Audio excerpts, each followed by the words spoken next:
Hello, I'm so happy I got a hold of you. Welcome back to another exciting episode of Lucious Showcase. I am Lucious T, and welcome back to the backlog. This week we're taking a look at a game that is almost a decade old. In fact, they're remastering it this month. But that doesn't mean it's too late to check out the original, even if it is a remake for another system, and I wanted to play the sequel for. Anyways, let's check it out.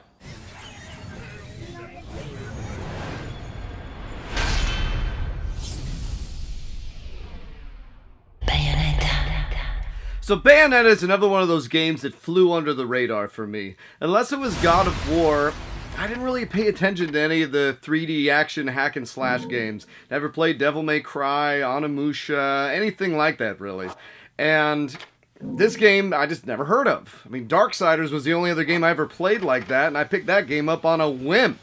So the first thing I heard about it was when it was a huge announcement that Bayonetta 2 was exclusively going to the Wii U. And so, of course, I had to pick up that game, and it just so happened to come with a copy of Bayonetta 1, so I figured, gotta start at the beginning, so let's check it out.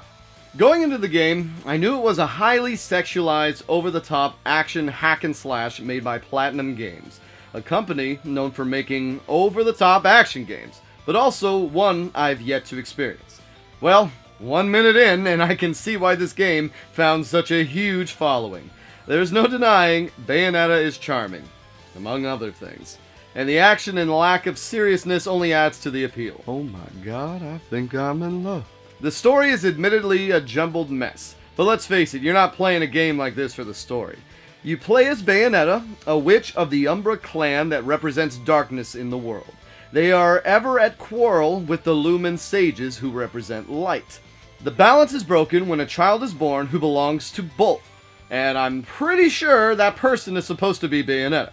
Now, 500 years in the past, Bayonetta gets sacrificed or something happens with some I don't know. 500 years later, Bayonetta is awoken with no memory of who she is or what happened before. She somehow gets tangled up with a Danny DeVito wannabe named Enzo and a strong, powerful black man named Rodin. He is somehow a power player in hell, but that's not gone into very much, but who cares? He makes a Resident Evil joke. Hey, check this out. What are you buying? Heard that in a game once. Ironically, the villains in this game are all angels. Now, I use that term very loosely, as these things are some ugly-ass mofos and pretty demonic looking. Now, Rodin just happens to collect angel halos, the currency in the game, and will sell you items and new techniques in exchange for them. There's also a pseudo mini-game where you do a peanut gallery type shooting thing in between each stage. That's pretty fun. You get points from it and can get items too. Now the whole game is tongue-in-cheek. They know exactly what they are doing, and it makes the game lighthearted and enjoyable. You never know what over-the-top action will happen next, or what risque angle of Bayonetta comes next. Now, the game is broken down into 16 chapters with a prologue and an epilogue, so 18 in total. The majority of the chapters are standard action fare, traverse to get to a location that spawns enemies and locks you in. Once enemies are defeated, area unlocks and you move on. Secrets are peppered in everywhere, from life and magic upgrades to even trial events. Now, at the end of each verse, you get a medal. At the end of a stage, you get a rank. Now, some stages will have you moonwalking on walls or moving from light to dark, etc. Cutscenes break up the action, and boss fights almost always end the stage.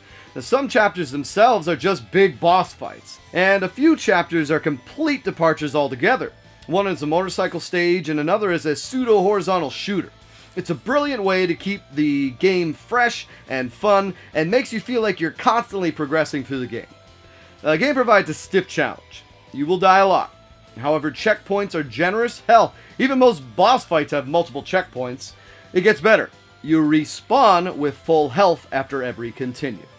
I also feel the game has a cheat death mechanic, because there are several times I got down to no health and still survived for a few more seconds or lasted to the next checkpoint. Now, the reason this is important is there are no heals in the game, outside of items, which I never used, and once in a blue moon, enemies drop health, but unlike God of War, you don't get green health orbs sporadically during a boss fight, etc., so the checkpoints and full health after spawn are necessary. Now, combat is frenetic and fun with just the right balance of thought and mindlessness. There are many combos you can do in time, but you can also button mash and have fun. This game implements the off-scene immunity dodge mechanic, where dodging pretty much makes you invulnerable temporarily. It one-ups it with the ultimate combat hook in this game, which is Witch Time, a feature activated upon hitting a perfect dodge. Now, once in Witch Time, enemies slow down for a time, allowing you to waylay and get in nice combos. You want to get into Witch Time as often and as soon as possible in order to succeed in this game.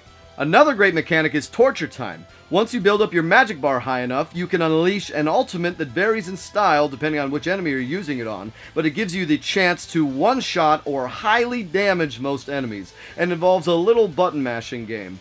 Now, there are a few quick time events laced in this game. It did come out in 2008 after all.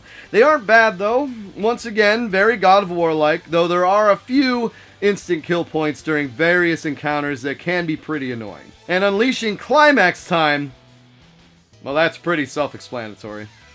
Time for some Lucious metrics. Game fatigue. Style over substance. This is the exact same game I've played in God of War, Darksiders, and Ninja Gaiden 2, but it presents itself in a fun, flashy, and fast way that while yes, it can get a little softcore porn at times, you still want to come back for more. It's a satisfying game that throws enormous enemies and set pieces at you and makes you feel badass for surviving it. Time sensitivity. Start here, get the remaster. From what I read, Bayonetta 2 is a better game, but much easier. So maybe skip to that one if you don't like a challenge, but for me, I need to go in order. Now, this is a 10-year-old game, and it's getting remastered this month, so pick that up rather than the old version. Controls. Fantastic. The action in this game is crazy and impossible to keep track of, but not once did I feel like I could not accomplish something or beat a boss because the action on screen was not affording me a chance. Wonderful game design. Other than the damn button prompt diffs. Replay.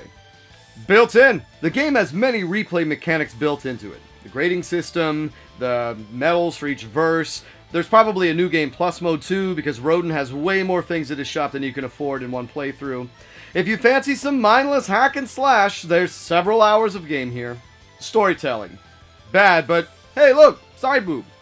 Yeah, this game does have a story, but the less said about it, the better. Bayonetta is an over-the-top action game that keeps you pumped and never slows down. This is exactly the type of game that I like to play. A 10 to 12 hour experience that you can crush in 2 to 3 days, and a lot of replayability should you decide to take on that challenge. Taking all that into account from the perspective of a binge-playing game finisher, I give this my Lucious T rating of Beat It. And there you have it. That's it for this week, guys. Thank you for joining me. This was a really fun game. I thoroughly enjoyed it. I'm looking forward to playing the sequel eventually. And it's just one of those great experiences where, like I say, you can play it for a week, be done with it, and you had a good time. Now, I just want to mention this now. I actually just got the news yesterday that my channel is no longer eligible for the YouTube Partner Program. And that kind of hits me pretty hard. I've been on YouTube since 2011, but I've actually been on since 2009 with my brother. Now, Lucious Showcase, I've only really been seriously doing for the last 3 years, but it is one of those things where I'm a little concerned now as far as my visibility is already not that good anyways, and it's going to get even worse, not to mention that there's certain things like video scheduling that I use all the time. I don't know if that's going away. I don't know what other tools are going away, and it's just, I'm not going anywhere, but it is a little bit of a downer. So if you guys want to leave me a comment, if you don't usually comment on my stuff or share or tell your friends, I'd really appreciate it. You know, I love all you guys. I love you joining me every week. Hopefully you enjoy what I make, and just know I'm not going anywhere, but if you support me or any other smaller creators out there, give us some love right now because we really need it. And anyways, it's been so nice getting a hold of you guys. Take care.